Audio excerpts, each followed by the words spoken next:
Cordial saludo. Mi nombre es Lucero Álvarez Miño.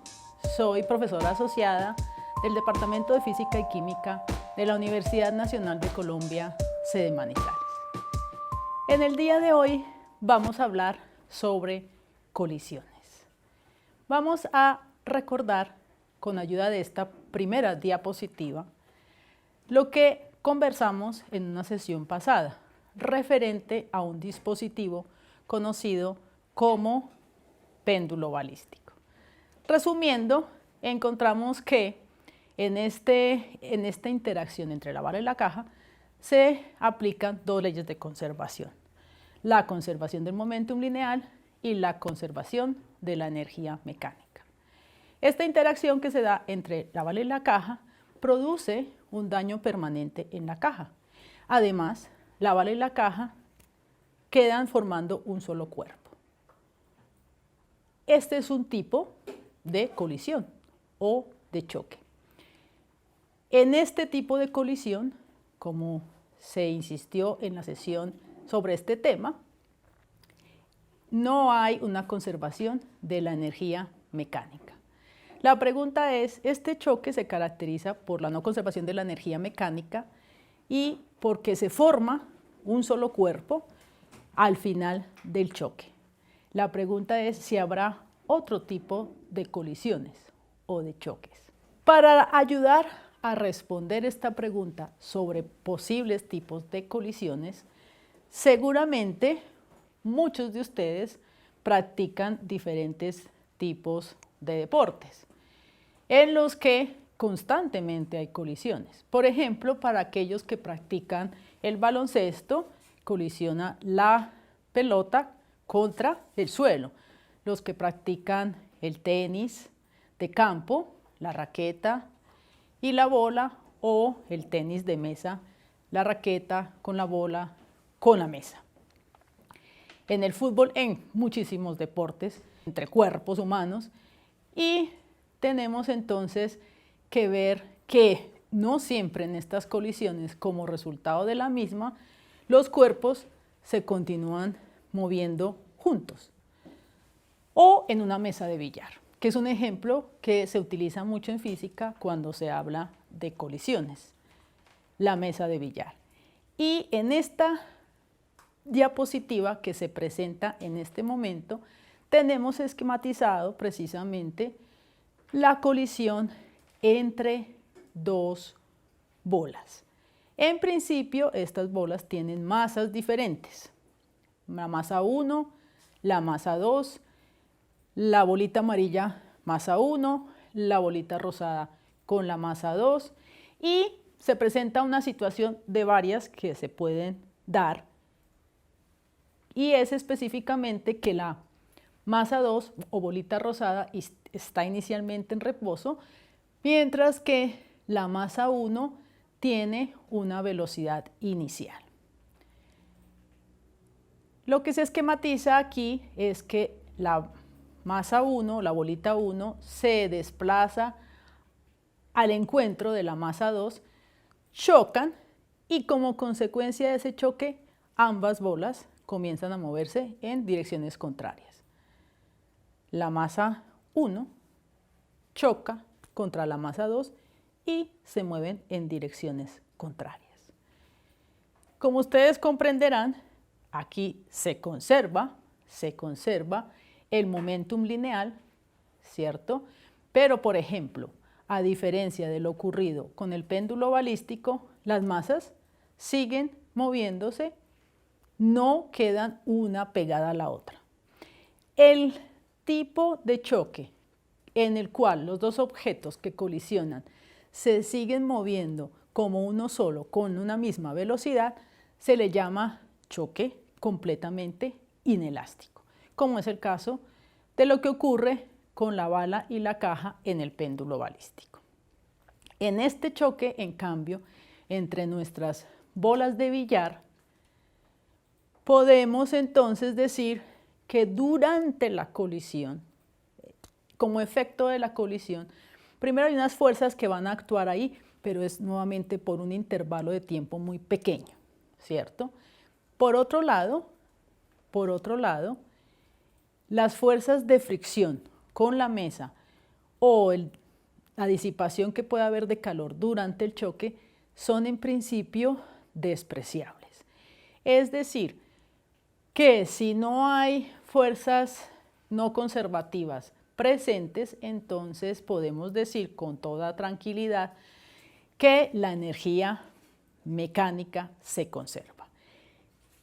Esto hace una diferencia fundamental con nuestro caso del péndulo y la bala o de los choques inelásticos, completamente inelásticos, porque aquí, en el caso de las bolas de billar, al no haber ni fricción ni disipación de calor, entonces tenemos que, además de la conservación del momentum lineal, tenemos también la conservación de la energía cinética, mecánica. Vamos a hablar de la energía cinética porque todo está transcurriendo sobre una mesa a una misma altura, no hay cambios de altura, por tanto vamos a hablar solo de energía cinética. En cuanto se refiere a la conservación del momentum lineal, en la diapositiva que mostramos en este momento, además de mostrar los vectores velocidad de cada una de las bolas, vemos la velocidad inicial de la bola 1, la flecha negra, y las velocidades desconocidas después de la colisión de la bola 1, la flecha roja, y de la bola 2, la flecha azul. Y al lado hemos presentado vectorialmente cómo se representa la conservación del momentum lineal, aun cuando en este caso este es un movimiento unidimensional.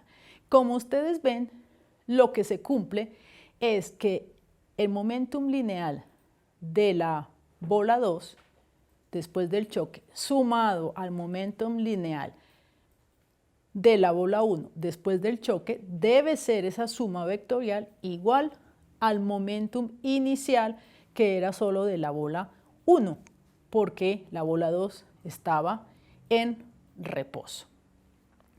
Entonces, a este tipo de colisión en que se conserva el momentum lineal y también se conserva la energía cinética se le llama colisión elástica.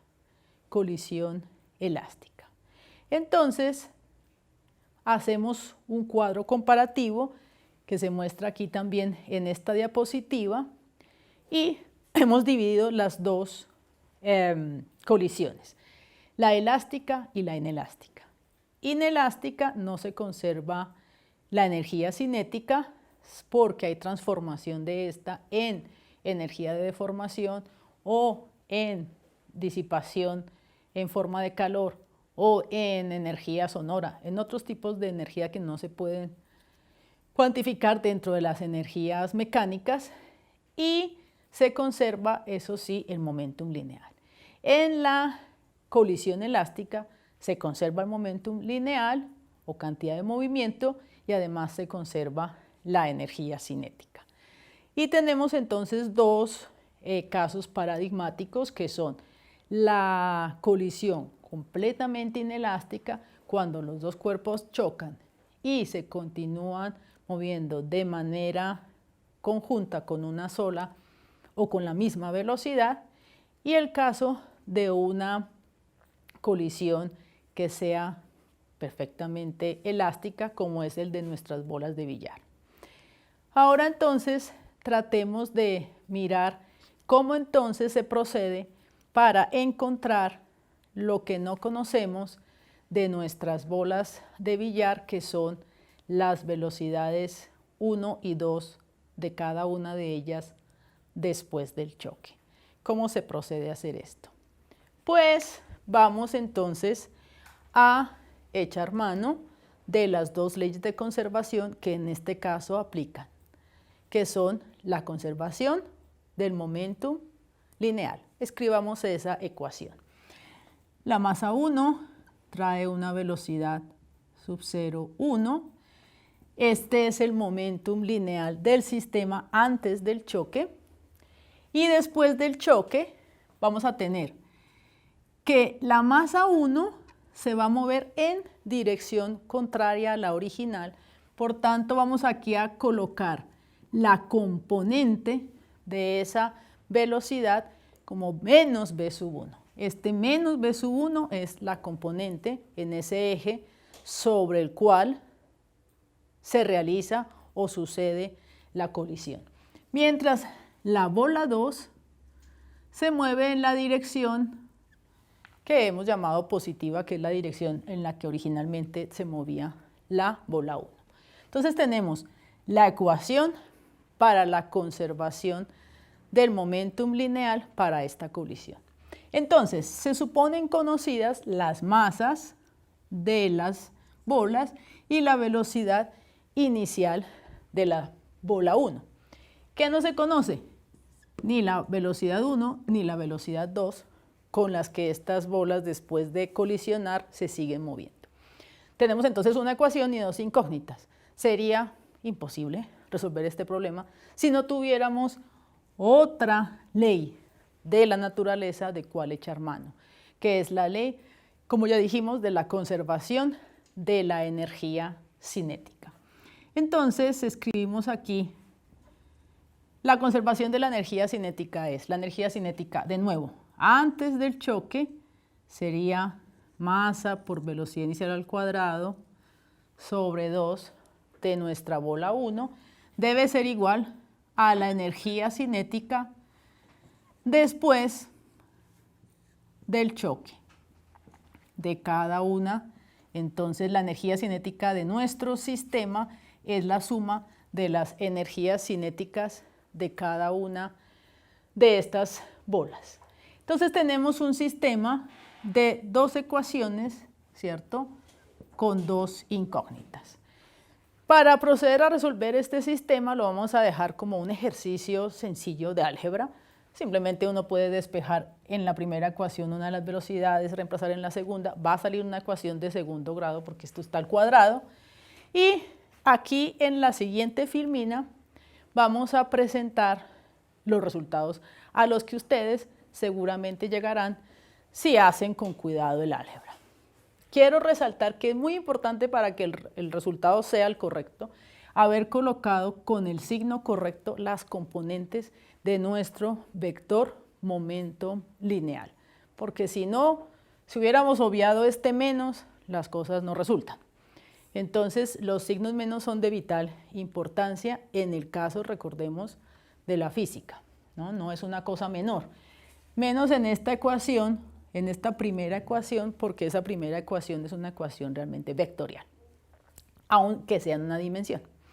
Entonces, el resultado al que vamos a llegar, que se presenta aquí en la filmina, voy a copiarlo aquí también, velocidad 1 es igual a la masa 2 menos la masa 1 sobre la suma de las masas por la velocidad inicial de la masa 1, y la velocidad 2 es igual a 2 veces la masa 1 por la velocidad inicial, podemos obviar el subíndice si quisiéramos, sobre, como suele suceder en estos problemas con sistemas formados por varias partículas, la suma de las masas.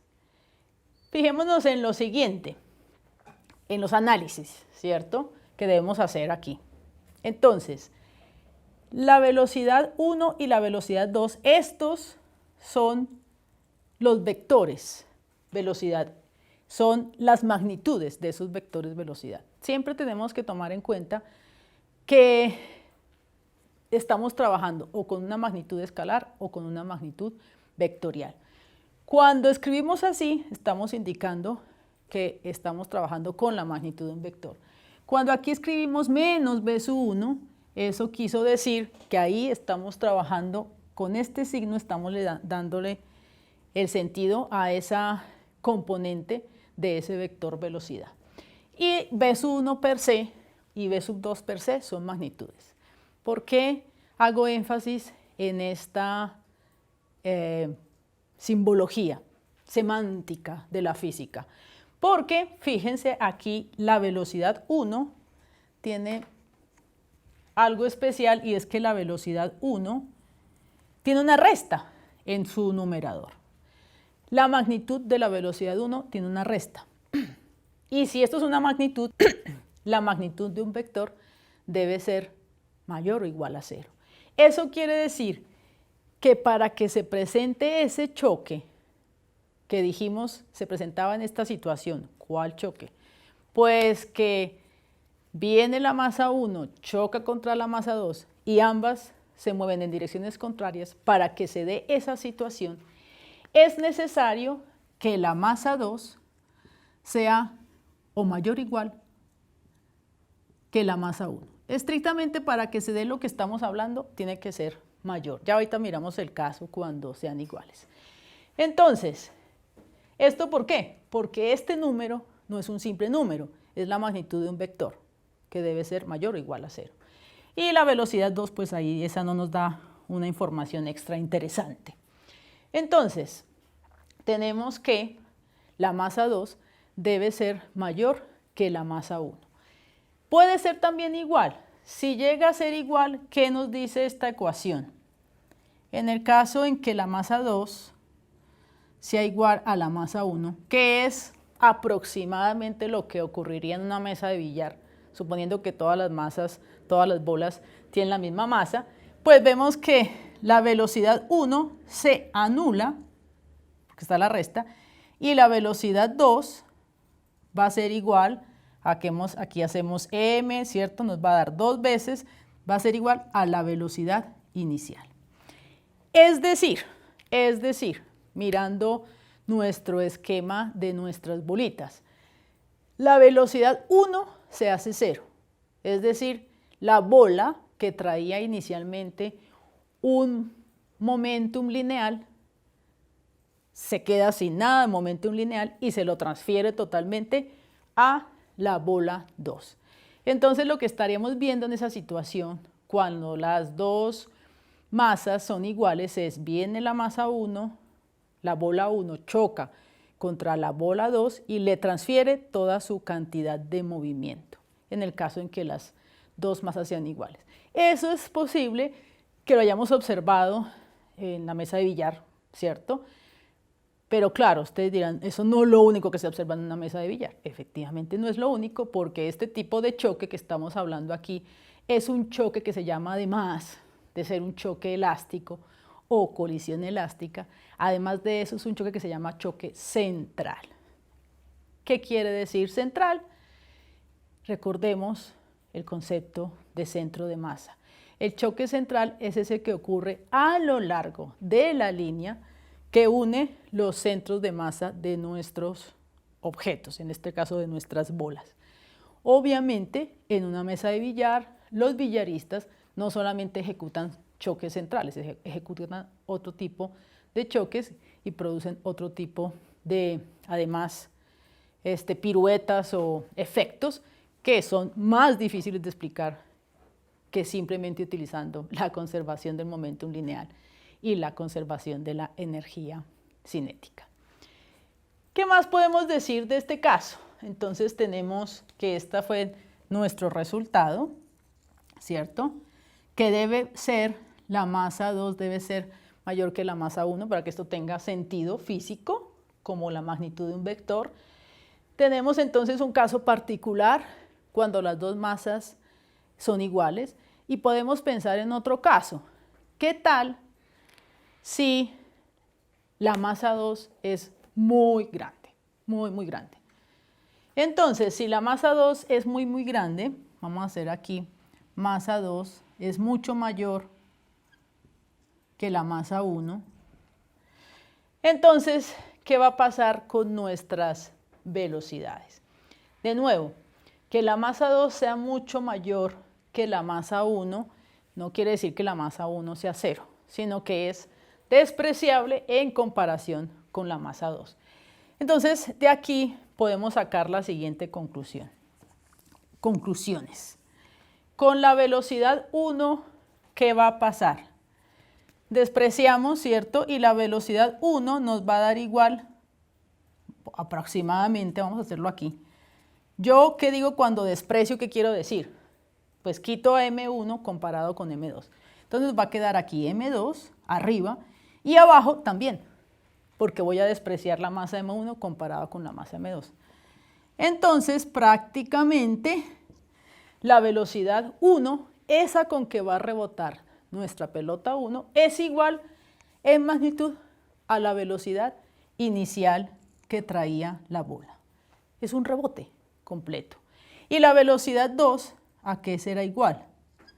La velocidad 2, entonces vamos a decir 2 veces la masa 1 por la velocidad inicial de la masa 1. Y aquí quito la masa 1 en comparación con la masa 2. Y nos va a quedar un número, 2, un número, pero además va a quedar un número muy importante, que es un número m sub 1 dividido entre m sub 2. Y m sub 1 dividido entre m sub 2 es un número mucho menor que 1. Por tanto, la velocidad de la masa 2, que es muy masiva, siendo redundante, va a ser prácticamente 0. Es lo que observamos cuando tiramos, por ejemplo, una pelota contra una pared. La pared es esa masa u objeto 2. La pelota rebota y va a rebotar básicamente con la velocidad con que incidió sobre la pared. Fíjense entonces cómo con un resultado algebraico podemos hacer análisis para otros casos particulares. Obviamente uno puede colocar números, pero es importante resolver inicialmente de manera algebraica para poder hacer mejor esos análisis. Entonces tenemos dos colisiones. La completamente inelástica, los cuerpos se siguen moviendo conjuntamente con una misma velocidad. Este tipo de colisión, que es una colisión elástica, prácticamente no hay disipación de forma de calor, la energía cinética se conserva, es perfecta la situación. Y ahora entonces la pregunta es, bueno, esos son como casos extremos, ¿y habrá algo intermedio? Y la respuesta es sí. Para mostrar eso, voy a, en un momento, coger esta pelotita que traje aquí.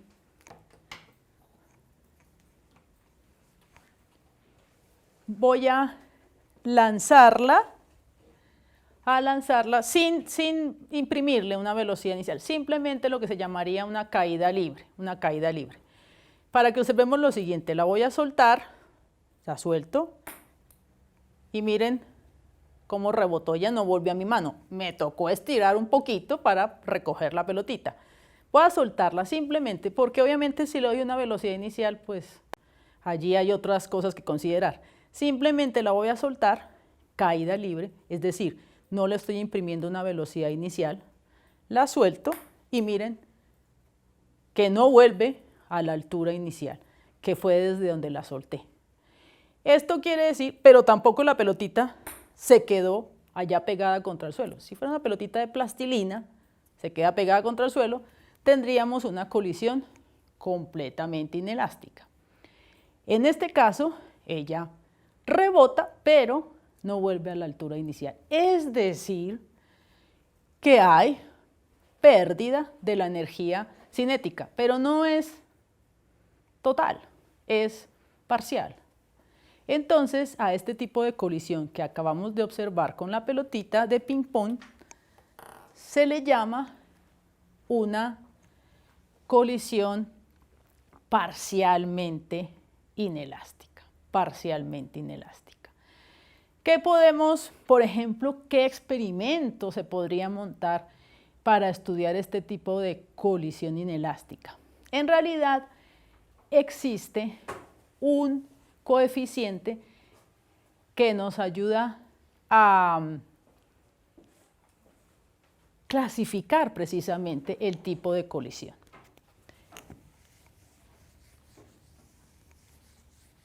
Voy a dejar aquí porque me va a servir ahorita estos resultados. Ese coeficiente se llama el coeficiente de restitución. Pongámosle la letra epsilon. Y va a ser, en el caso de dos cuerpos, que es la colisión que más estudiamos, la velocidad final del cuerpo 1 menos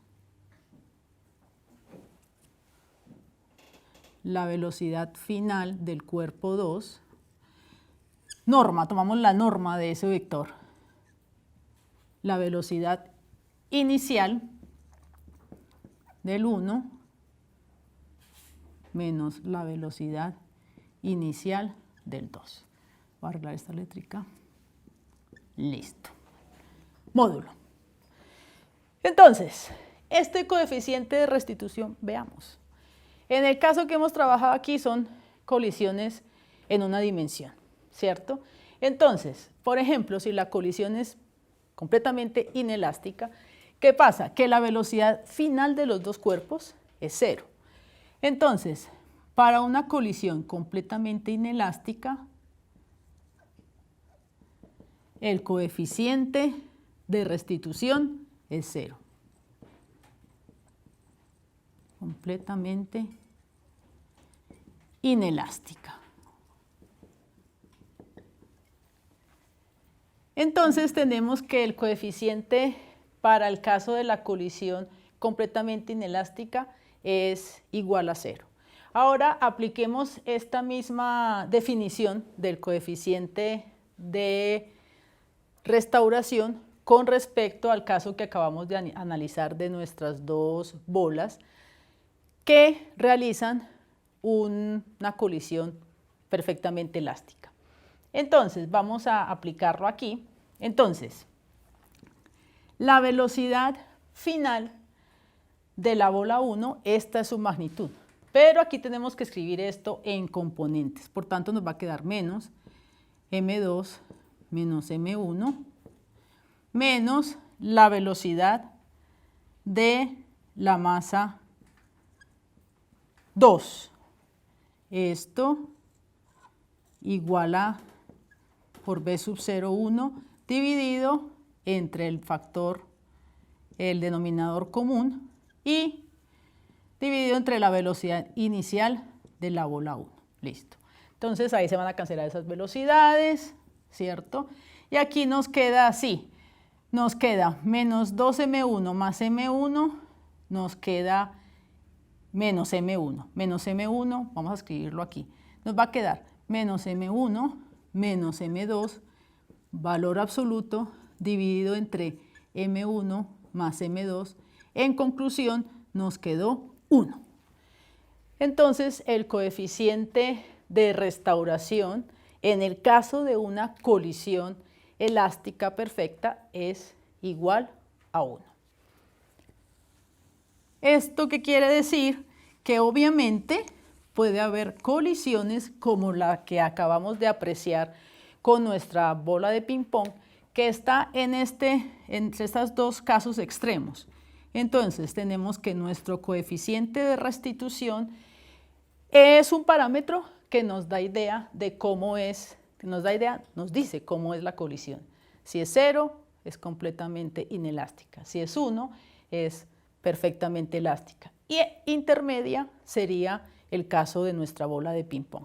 Entonces, podríamos hacer algún experimento para tratar de establecer cuál es el coeficiente de restitución, por ejemplo, de nuestra bola de billar con este piso, específicamente cuando colisiona con este piso. Obviamente va a cambiar dependiendo de las superficies sobre la cual se haga rebotar la pelota de ping-pong. ¿Cómo se puede hacer un experimento relativamente sencillo? ¿Cómo se puede uno imaginar, planear? Pues es así. Sabemos entonces que en una dimensión la velocidad final va a ser igual a epsilon veces la velocidad inicial. Tomando aquí estas magnitudes ya porque se sacan valor absoluto, etc. Entonces, tenemos esta relación. Ahora, la altura inicial es la altura a la que se lanzó la bolita. Y esa altura inicial es igual a b inicial al cuadrado sobre 2g. ¿Sí? Pero, por otro lado, también tenemos que la altura final va a ser igual a esa velocidad final a la que realmente pues, se inició a subir la pelotita. Eso es igual entonces a la velocidad al final al cuadrado sobre 2g, pero esas dos velocidades están relacionadas por el coeficiente, entonces tenemos es igual a epsilon cuadrado por la velocidad inicial al cuadrado sobre 2g, pero velocidad inicial al cuadrado sobre 2g no es otra cosa sino la altura inicial. Entonces, con esta ecuación voy a escribir aquí, altura final es igual a epsilon al cuadrado por la altura inicial. Con esa ecuación podríamos hacer el experimento. ¿Cómo? Cogiendo diferentes alturas iniciales, simplemente soltando la bolita caída libre a diferentes alturas iniciales y midiendo la altura final a la que rebota. Como ustedes ven, la relación que existe entre esta altura inicial y esta altura final es una relación lineal. Obtendríamos experimentalmente una relación lineal, cruzaría por cero en teoría, y entonces la pendiente de esa recta es nuestro epsilon al cuadrado. Así determinaríamos experimentalmente el coeficiente de restitución para una bola que choca con un determinado suelo u otro, puede ser una pared, pero allí es un poquito más, habría que considerar otras cosas. Por ejemplo, para ponerle números y que nos quede alguna idea aquí. Este experimento se ha hecho y con una pelota de béisbol es aproximadamente ese coeficiente es de 0,58. Es un número 0,58, aproximémoslo, es 0,6. 0,6 al cuadrado, 0,36. 0,36, aproximémoslo, eso viene siendo 0,4, o sea, 2/5. Es decir, que la altura final a la que va a subir nuestra bola es 2/5 de la altura a la cual la solté. Si lo solté de aquí, ella rebota y sube 2/5 de esta altura inicial. Y así podemos establecer los coeficientes de restitución, por ejemplo, de diferentes objetos que nos interesan. Ponemos el ejemplo de la pelota de béisbol porque efectivamente eso lo han estudiado para mejor desempeño de los beisbolistas y de los deportistas que practican este tipo de deportes en los que hay colisiones.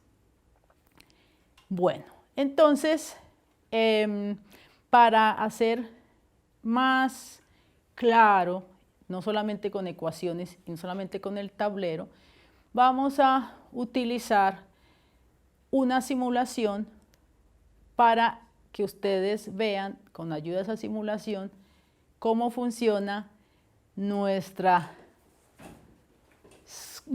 solamente nuestras, sino nuestras colisiones, elásticas, inelásticas, parcialmente inelásticas.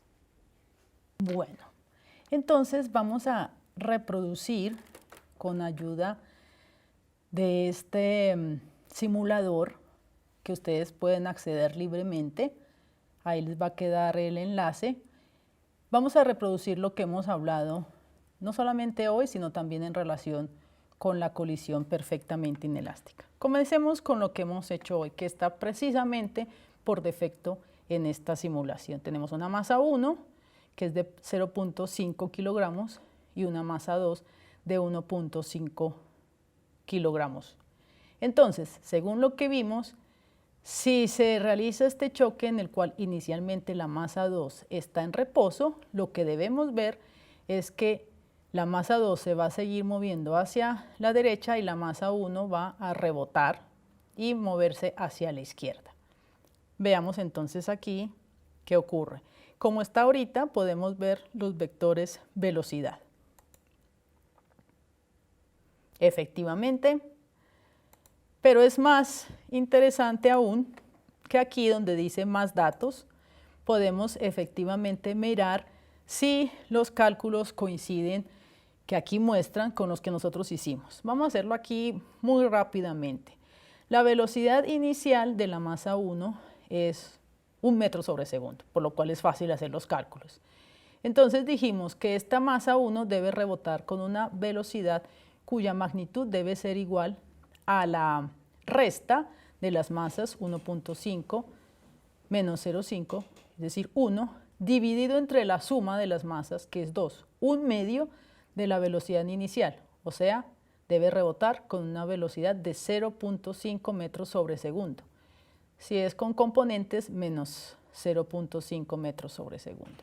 Y la masa 2 va a adquirir una velocidad, por tanto una cantidad de movimiento, y la velocidad va a ser 2 veces la masa 1, eso nos da 1, dividido entre la suma de las masas es 2, por la velocidad inicial, 1 metro sobre segundo, es decir, también 0.5 metros sobre segundo. Veamos entonces qué nos muestra la simulación. Efectivamente, las dos masas adquirieron una rapidez de 0.5 metros sobre segundo. Aquí está indicado con signo, suponemos que se está hablando de la componente. Por este lado podemos decir que nuestros cálculos y la simulación coinciden. Bueno, veamos entonces qué más dijimos nosotros allí en el tablero. Vamos a recomenzar. Dijimos que si las masas son iguales, pongamos las dos masas iguales. Aquí se puede hacer 0.5 kilogramos para ambas masas y vamos a ver, se debe transferir, según nuestras predicciones algebraicas, se debe transferir toda la cantidad de movimiento de la masa 1 a la masa 2. Veamos. Efectivamente, la masa 1 perdió toda su energía cinética y transfirió todo su momentum lineal a la masa 2, que se mueve entonces con una velocidad de 1 metro sobre segundo. Entonces podemos ver que también es acorde lo que muestra la simulación con nuestros cálculos. Otra cosa que hicimos fue mostrar cómo debía ser en el caso en que la masa 2 sea muy grande, casi como una pared, casi como, pongamos algo exagerado, pongamos, no tan exagerado, bueno, 20 kilogramos está bien. Y veamos qué muestra nuestra simulación. Básicamente nos dio aquí comencemos,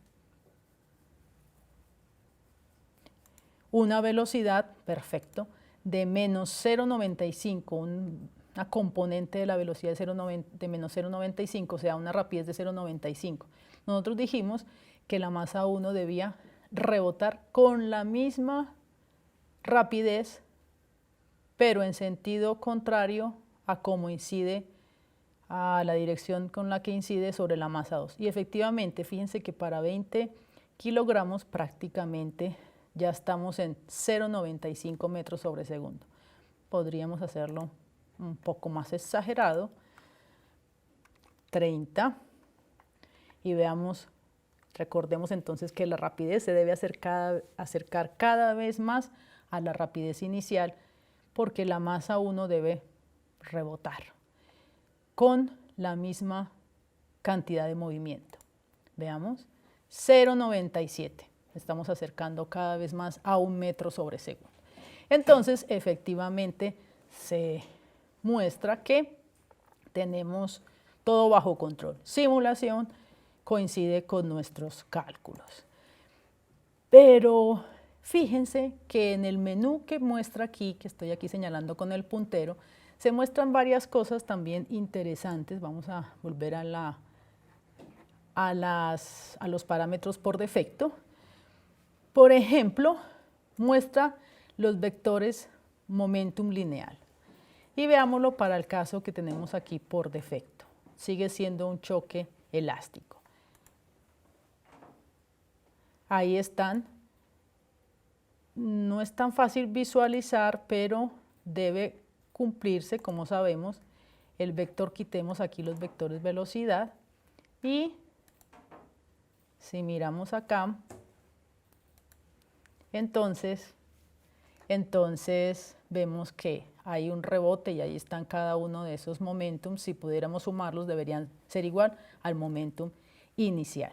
Por último, ustedes pueden practicar con las diferentes opciones que presenta este menú, pero quiero mostrarles para ir finalizando que tenemos entonces el caso de un choque inelástico. Vamos a ponerlo aquí, el choque inelástico, y deben entonces pegarse las dos masitas y moverse con una única velocidad. Veamos. Ahí está. Las dos masitas se mueven en conjunto. Aquí también se puede simular entonces los choques que son parcialmente inelásticos. Lo dejamos para que ustedes lo exploren. Y en la opción avanzada hay algo de lo que no alcanzamos a hablar con detalle, que es, obviamente, puede haber choques en dos dimensiones. Los choques en dos dimensiones son fundamentales en el estudio también de la física. Miren ustedes aquí, estas dos bolitas chocan y las paredes también se llaman paredes reflectantes, es decir, que allí también hay una interacción entre esas paredes y las bolitas, y en todos los momentos de choque se está cumpliendo la conservación de la energía mecánica y de la momentum lineal, en el caso en que hemos elegido un choque completamente elástico. Pero también se puede, por ejemplo, aquí cambiar a un choque completamente inelástico, y miren cómo aquí, cuando el choque es completamente inelástico, nuestras bolitas terminan quietas. Aquí hay mucho para explorar y se pueden hacer cálculos también numéricos. Entonces, en nuestra clase de hoy hablamos sobre las colisiones y hemos definido dos casos extremos: perfectamente elástica, coeficiente de restitución igual a 1, perfectamente inelástica, coeficiente de restitución igual a 0, e intermedias, las parcialmente inelásticas. Hablamos básicamente de colisiones en una dimensión. Para trabajar colisiones en dos dimensiones hay que tener en cuenta siempre el carácter vectorial de nuestro momentum lineal, y por tanto van a aparecer al menos 2 o 3 ecuaciones escalares, dependiendo, si estamos trabajando en un choque en dos dimensiones, 2 ecuaciones escalares más que aparecen, además de la ecuación de la conservación de la energía. La conservación del momentum lineal y la conservación de la energía cinética son tan importantes que se aplican inclusive en áreas, no solamente la mecánica clásica, sino en áreas como la física cuántica o mecánica cuántica. Es la colisión elástica la que permitió modelar un fenómeno conocido como el efecto Compton, que no es, en ese modelo, nada más ni nada menos que el choque elástico entre un fotón, o sea, una partícula de la luz, y un electrón libre que se encuentra en reposo inicialmente. Si aprenden bien a manejar las colisiones a nivel macro, entonces también estamos manejando las colisiones a nivel micro y subatómico. Nos vemos en otra sesión.